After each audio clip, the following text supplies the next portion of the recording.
Hi, welcome to my platform. Good morning, good afternoon, good evening, depending on your location or anytime you are meeting this video on YouTube. In case if it is your first time and you like what I do here, after watching, subscribe, put on your notification bell. Set it to all notifications so that you will be able to get notified each time I upload a new video. And what do we do in this platform? We react to all forms of video, local, international, especially in Biafra land and in Nigeria. How we do it, we present the video, we introduce it, then we sit down there to watch it together with you from the beginning to the end. Then later we'll go to the comment section to air our mind. You are free to criticize, you are free to air your mind, but let us always do it constructively so that nobody will be offended. So ibondi omane genti ekene mono umunne mundi njemono na sanachi ona bonachi. My lovely family, you people are now my family. I appreciate your massive support. I love and cherish each and every one of you. Never take your support for granted as we watch this video. Was caught, concerns. ECOWAS generally, the CSOs just finished, a consultative meeting, so to speak, in Dakar, Senegal. You were part of it. What were some of the resolutions? What were some of the troubling issues that you sat down to articulate? So, thank you for having me, and good evening, viewers. Yeah, I was there as a resource person, and they looked at a wide range of issues, including the institutional reform at the ECOWAS that you are talking about, and the fact that the organization seems to be losing relevance and confidence of the community members or citizens because of ineffectiveness. And they came out with sorry, Paul, is it as a result of poor leadership or unwieldiness of the commission, overstaffed, as some people will say, it's lean resources going to pay overhead costs, and no great institutional development, that would interlink or drive development in the sub-region? Are those some of the issues? It's a combination of all what you have mentioned, and particularly leadership. Because here we are, if you have a place that does not have a visionary leader that can, be proactive and then not reactive, not wait until things overwhelm before you respond, that is going to create a problem. ECOWAS used to be of all the regional economic communities, ECOWAS was on top because of its proactivity. Remember the Liberian Civil War, the Sierra Leone, Guinea, all over. But for the past 10 years, I think there has been a dampener on that, and it has to do with leadership and also the fact. But remember too, that an organization can only be as strong as its weakest member. So if all the members are having difficulties, security, poverty, and all sorts, that will impact what ECOWAS as an organization can do. So, but on the wilderness that you mentioned, I think for whatever reason, they woke up, how many years ago, it was 9 commissioners, and then they moved it to 15. Saying that all the 15 members must have a commissioner. That was, I don't know how they arrived at that, because was it to bring, to promote commissioners? It was to,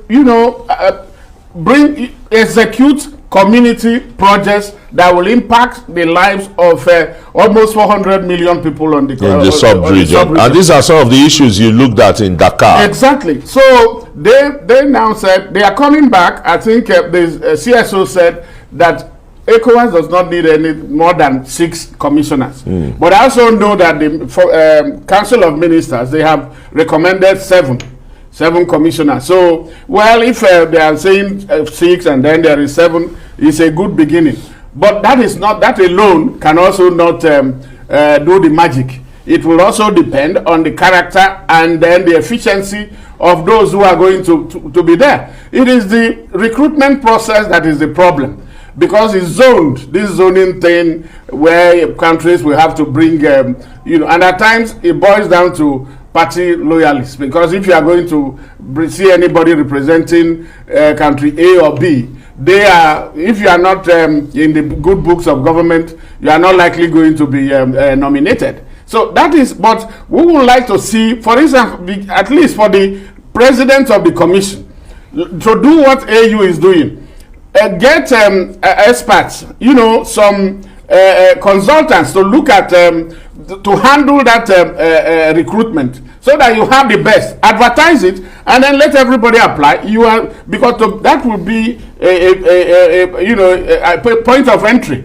The other 6 can come from, you know, all these other ones, but the one, because you are not telling me that in a country, even if it is zoned, you will still have to get the best. But that is not happening now. You mentioned the AU, and some African, experts and the rest will be wondering that is the AU a best, example to this situation. No. What the point is not nothing is completely or totally bad.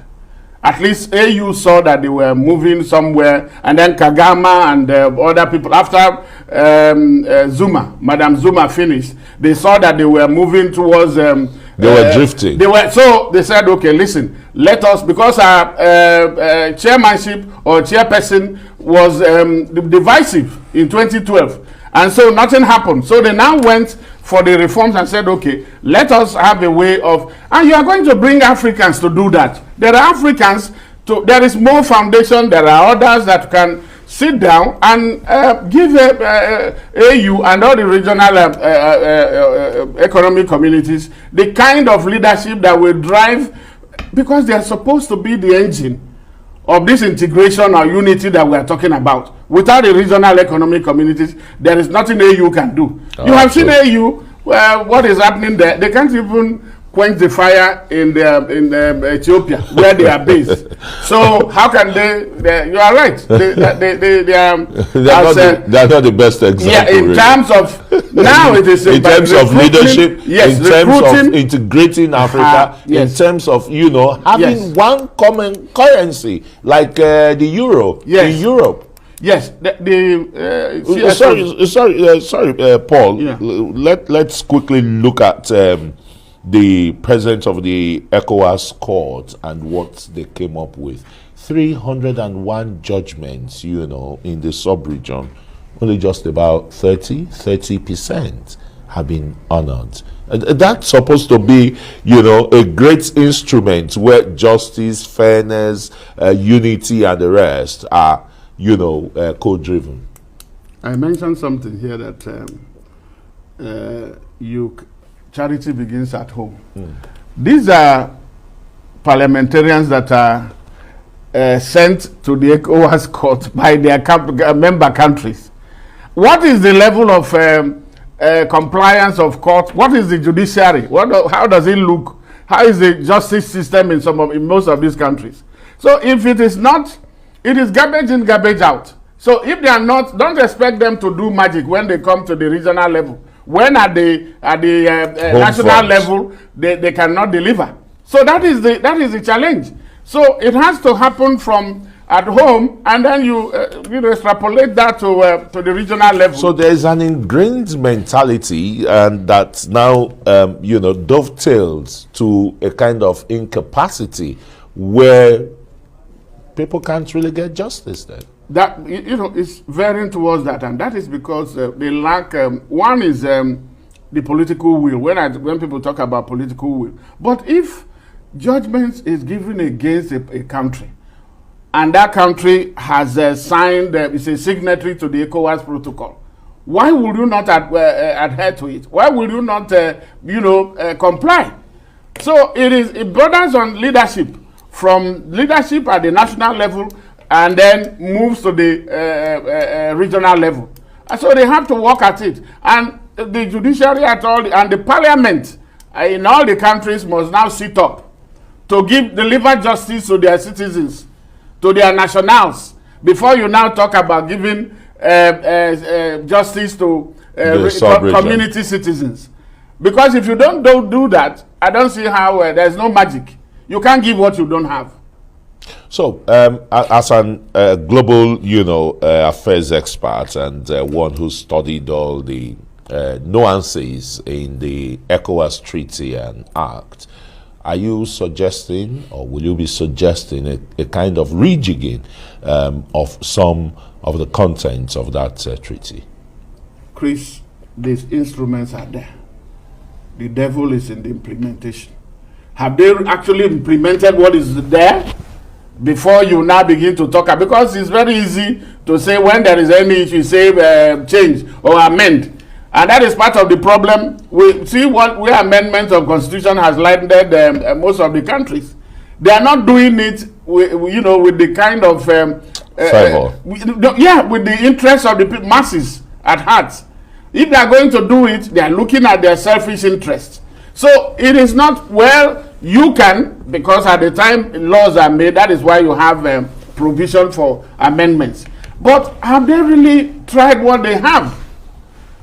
Let them obey. Do you require another law to make you obey, comply with the judgment that you have signed? That otherwise, why did you set up the community court?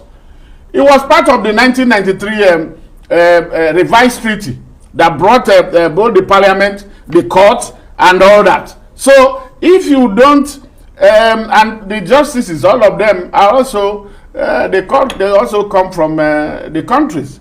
So if but we don't want to have a situation where the food is not good and the soup is not good. No, right. So let us have something at least. So let them start from their own home places. That's very proverbial.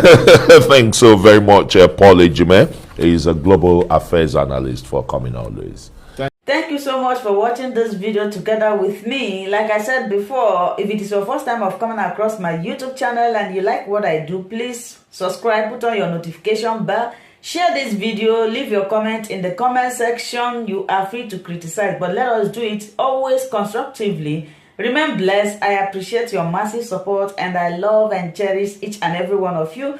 Until I meet you again in my next video, for now we say bye-bye.